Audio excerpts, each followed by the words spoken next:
also you already like have heard some of these things before, so it kind of is like not completely authentic because I'm like repeating it for the purpose of the podcast. That's fine. I do that too. If I want something heard, it won't be just coming out of me for the first time, but that's okay. Okay.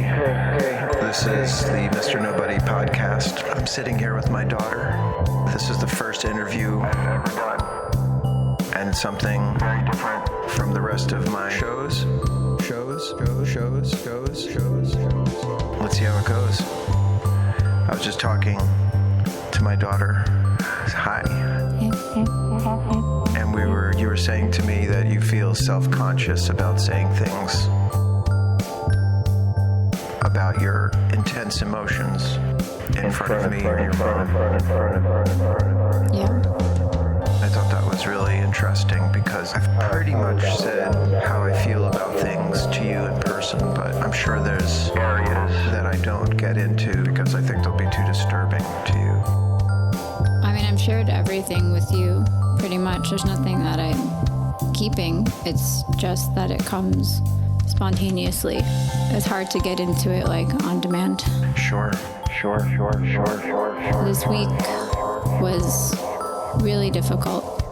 I've tried to like close myself up since then. I can't let it seep out everywhere. I will get back into it. Just have to have a conversation, I suppose.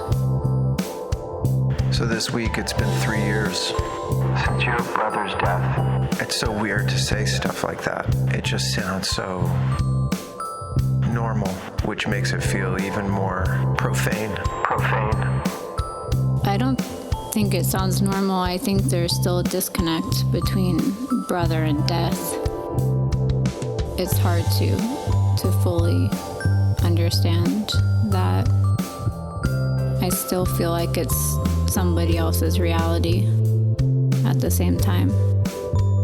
You mean like you're disassociated somehow, looking down at the story like it's somebody else's? Yeah. Like if you feel the words, then it's different. But if you just say the words, then there's no personal connection to it. Yeah, it makes a lot of sense. And I can't feel the words all the time because, I have to function. I sometimes think that I'm being overindulgent in grief. I don't know how it is for you. Well, I don't think you are. It's a process. You have to do whatever you need to do. Hopefully not at the expense of other relationships or things you care about in your life. You have things in your life that keep you from going over the edge, like your relationship, or me, or your livelihood, your art.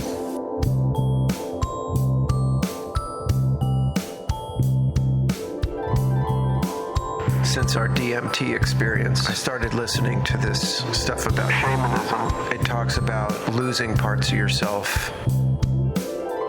It really felt close to what I feel, which is I'm like shadow of what I was.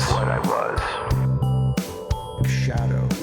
I sometimes feel with all the suffering in the world and all the people that are doing much worse than I am, that I shouldn't be so caught up in my own story or my own grief about losing him.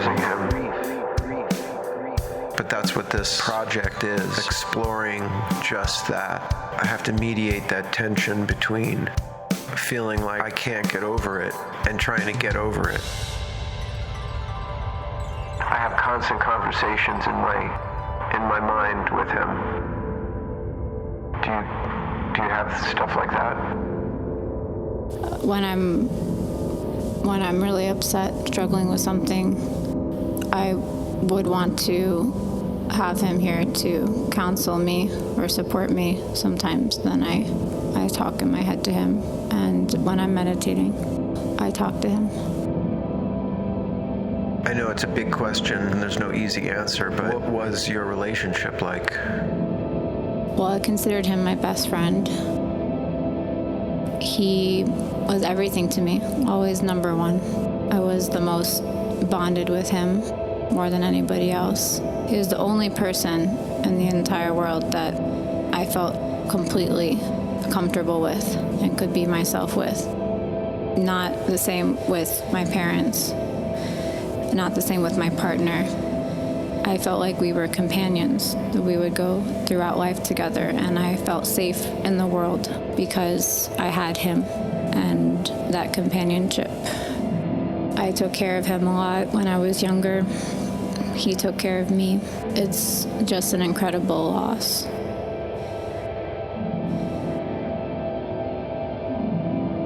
When you say he took care of you, how did that look?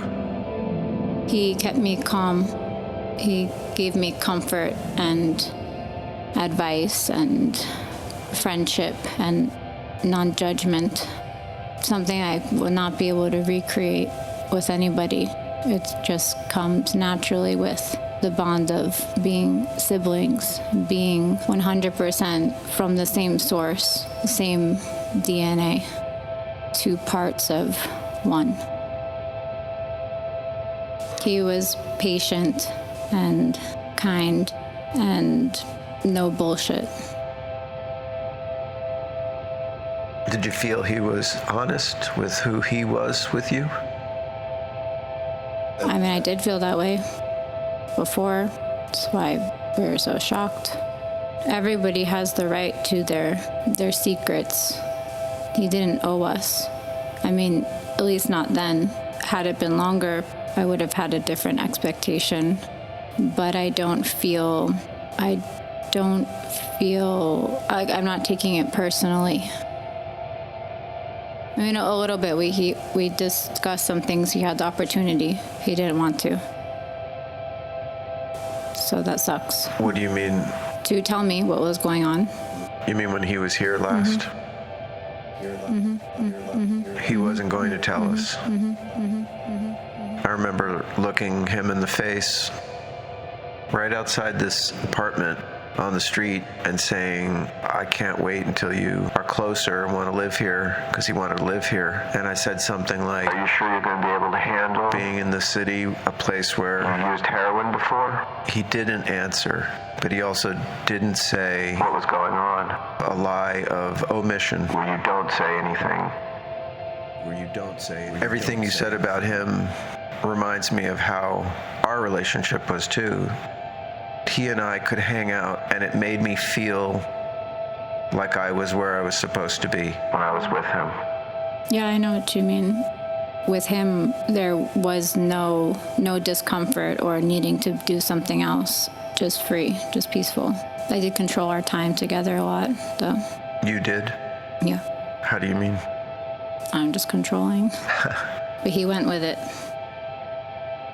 This is not going to be easy to ask, but I wonder how I was perceived, honestly. Because you're not going to hurt my feelings.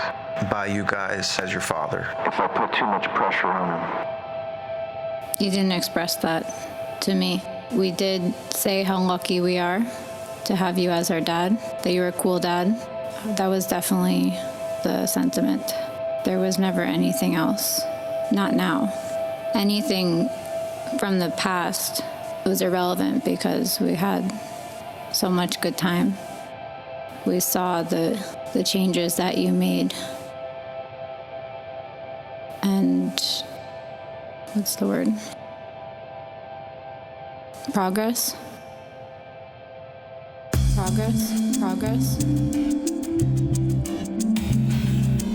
was like a wild animal for a long time.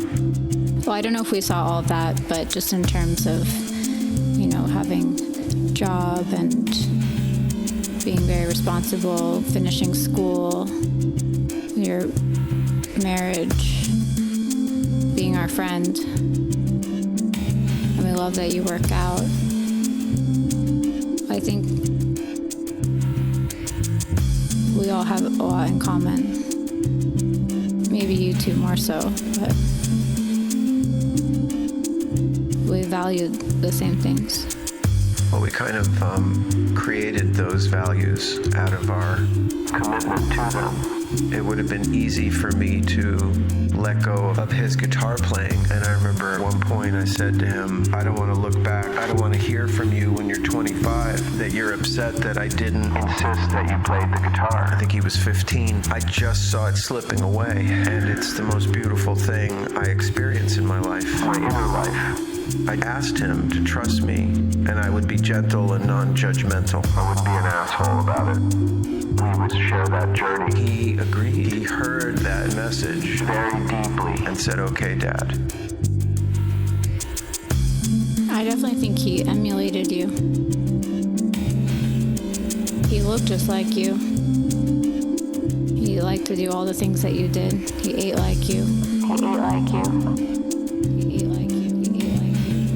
One of the last times he was here, somebody remarked how much we looked alike, not just in our appearance, in our physical mannerisms. And I'll look in the mirror sometimes and I'll see his face.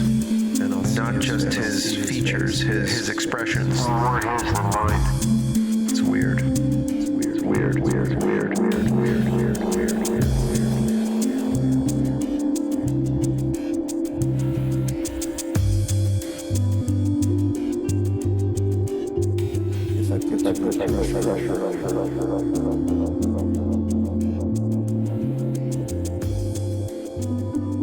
If I put too much pressure on him.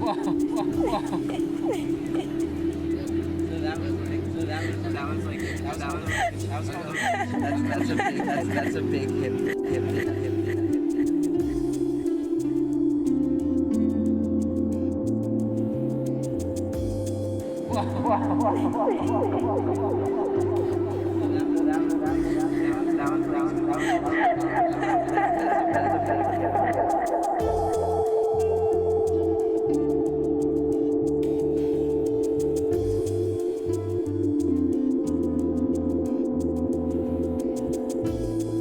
Why do you think he went back to heroin?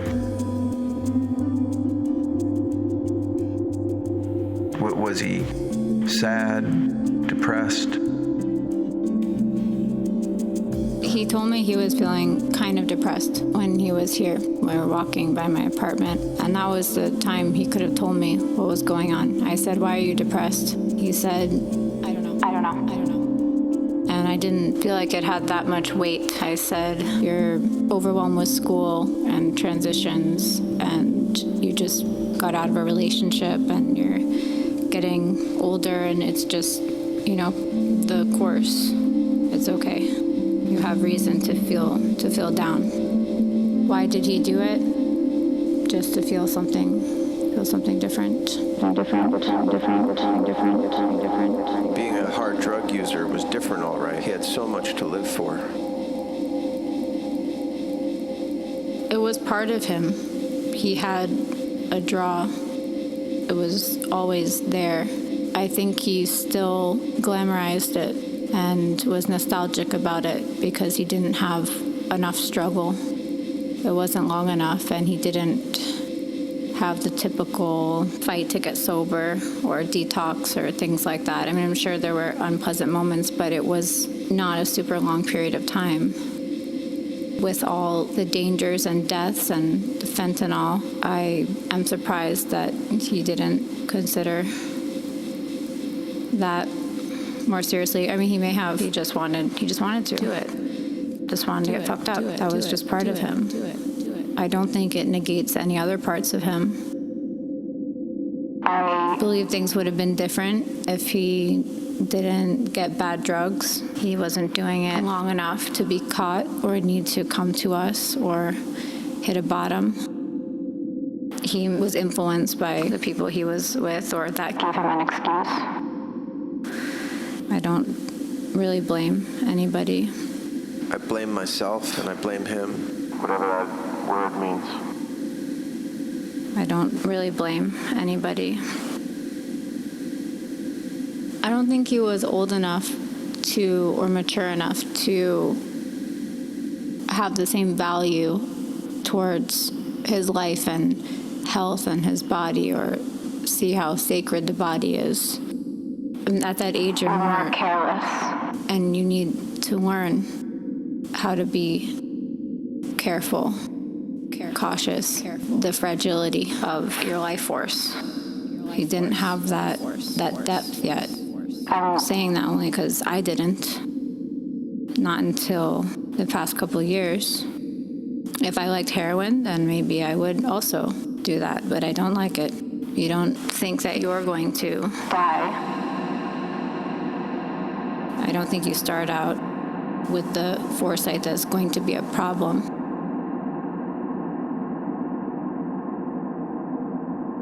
I always find that so hard to believe because So many people were dying in his Yeah. neck of the woods. It was stupid. I mean, he's not perfect. We put him on a pedestal. I did. It's hard to accept that he was stupid, didn't care about himself, or didn't care about us enough, or that he didn't like his life. I don't believe that he didn't like his life. I don't believe that he was suicidal or even in the darkest depression.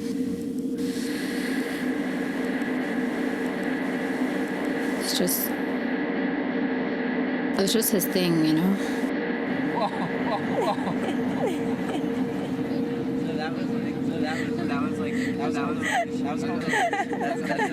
That's a big hip. You've tried it? Yeah. I never injecting it, How did you try it? snorting it. That's when you were in high school? No, after high school. It's like my early 20s.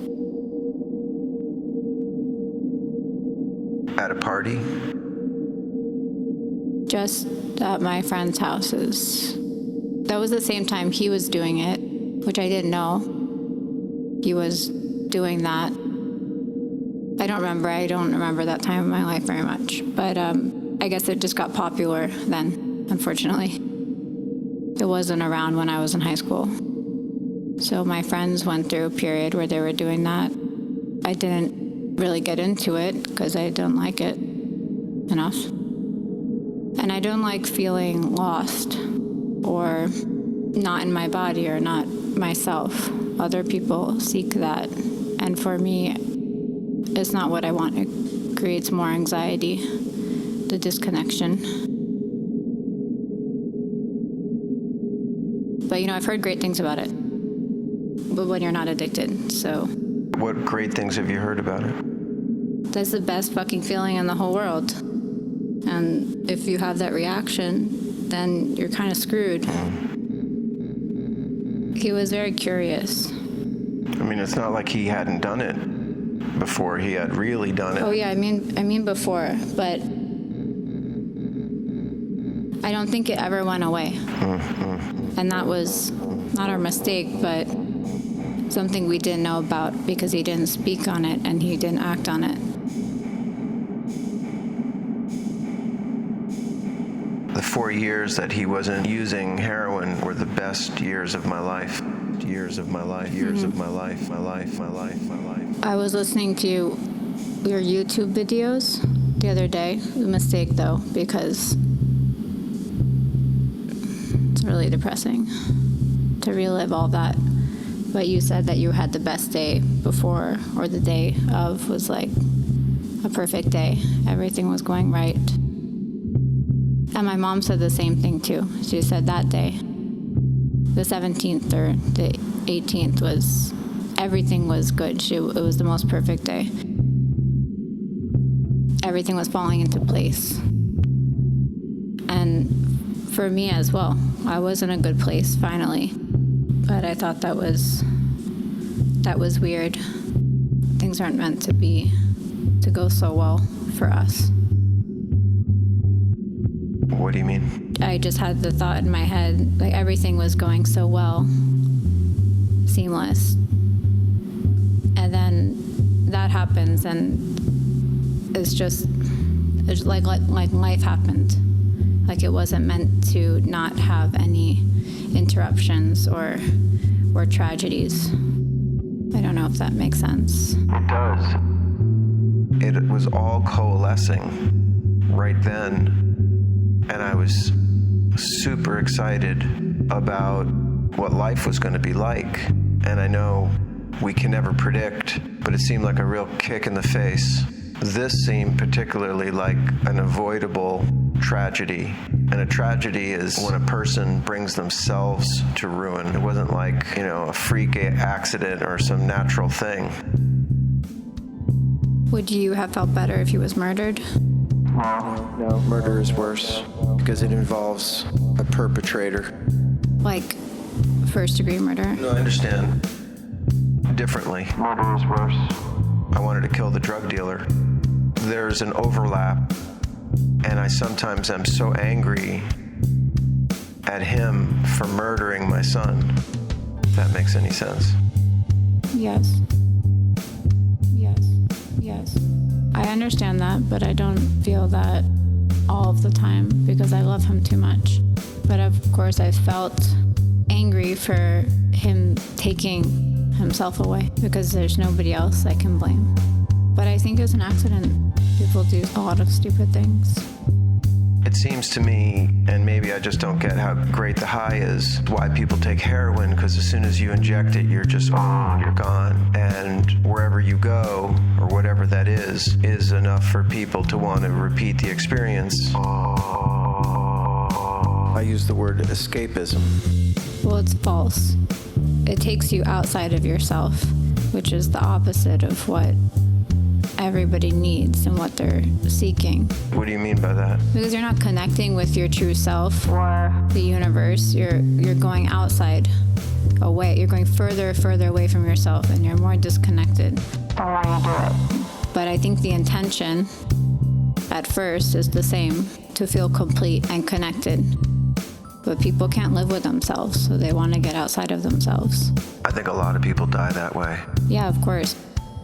I think it's how it always goes. Nobody wants to lose themselves. Even if they think they do. I don't think they really do. I think people really want to live and be connected. Yeah. Something about what he did sat with me so dramatically that it started to create this ink that absorbed into the rest of my life. I will not live.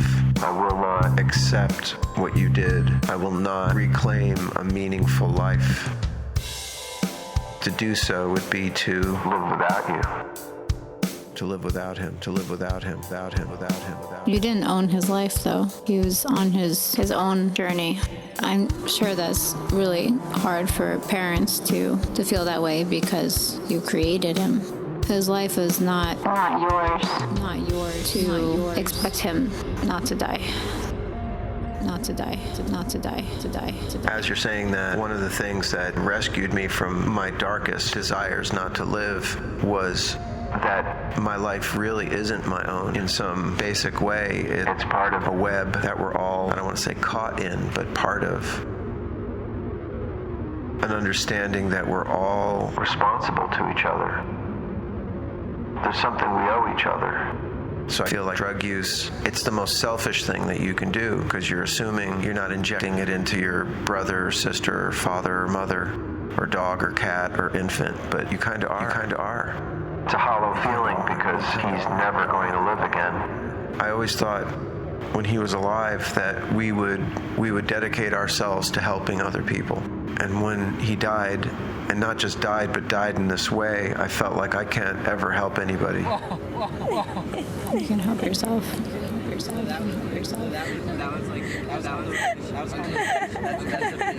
a big hip. I was thinking this before, that our life is our own, but our body is not even our own. Like, we're given this vessel and this human experience to inhabit. So it's not really ours to take away or to feel like we're separate or we really have ownership over anything. A lot of people won't ever have the awareness to get to a place where they feel their responsibility towards themselves or towards other people. It's just a foreign concept. And that way they still will continue to abuse because they don't even have that thought. Or maybe they do, and it's just an internal conflict.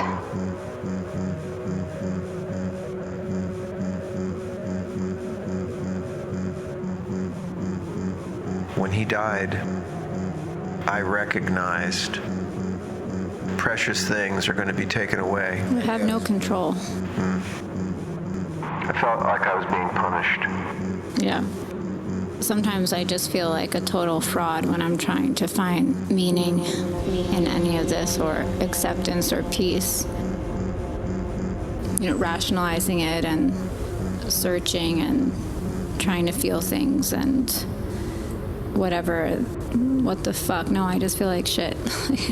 Why am I even buying into what I'm saying? Because I'm desperate.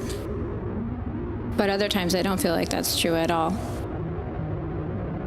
His death opened a portal to access so much more of what is there that I had no concept of or need for.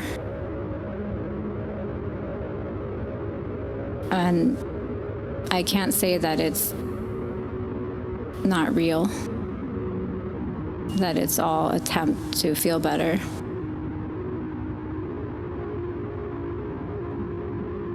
I've been on that journey since he died, and I get little fragments of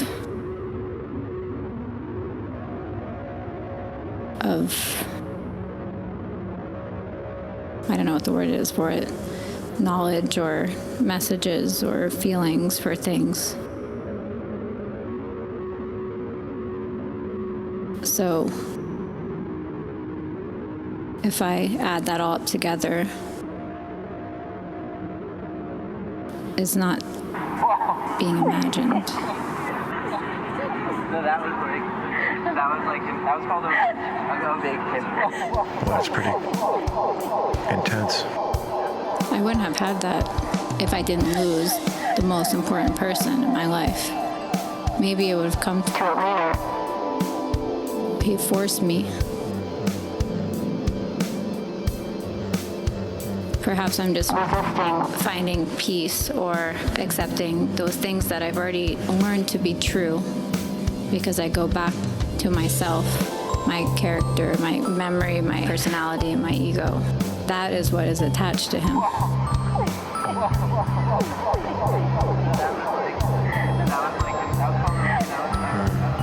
And the attachment is to his personality, his ego, his memories, his mannerisms, his body, his laugh, his scent, everything.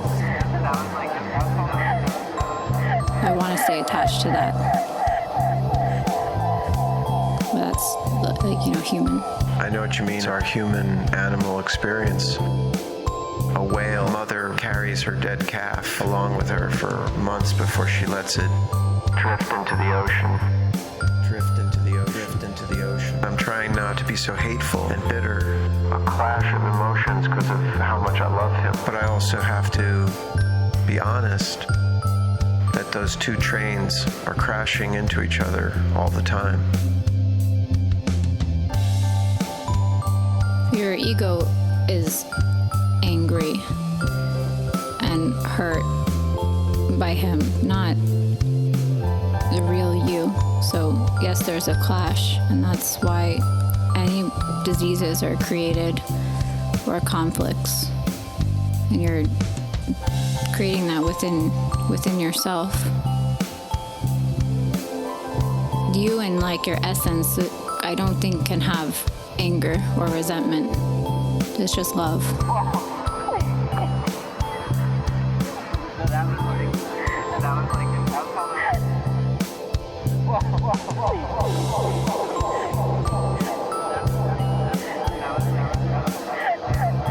I think that's a good place to wrap up here. I want to say thank you for doing this. It's the first time I've reached out beyond my own controlling narrative.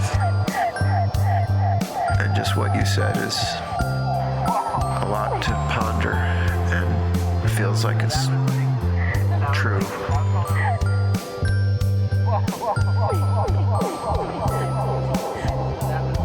Thank you for doing this. You're a good sister to him, and a great daughter to me. You're a good dad. I love you. Love you too. Thank you.